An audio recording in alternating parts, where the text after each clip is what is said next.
The Levites were so pure. That's why they were entrusted to handle the Ark of the Covenant. Now, the Ark of the Covenant is the original heart, the original you. Okay.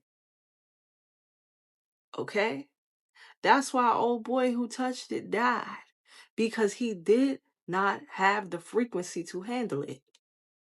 He did not have have frequency to handle it. And that's equivalent to what happens to you when you receive a new heart, when you are made new again.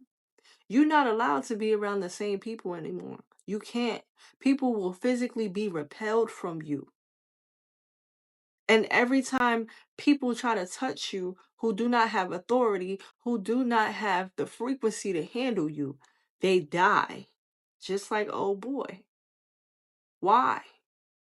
They don't die physically. But again, we're looking for the plot. We're looking for the pattern, not the plot.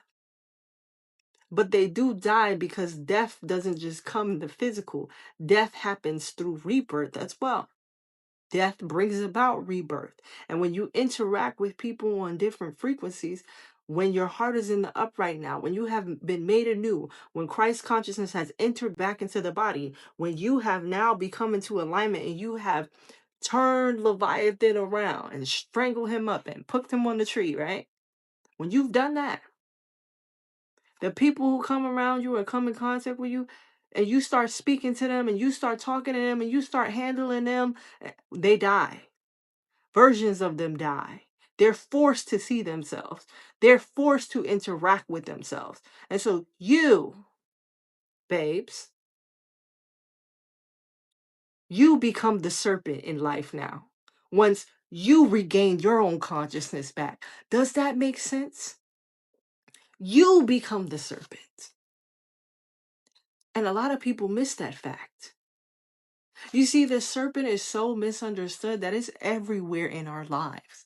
It's in everything we do. And so when we decide to find ourselves way back to way back to who we are at our true core, we become the serpent. We take on the serpent's form. This is why the serpent rises in the Kundalini and shoots out the third eye, because we are coming back into consciousness. We're coming back online to ourselves. So now when other people come into contact with us, because we are now in our bodies again, we know who we are. We are sealed with the Christ seal.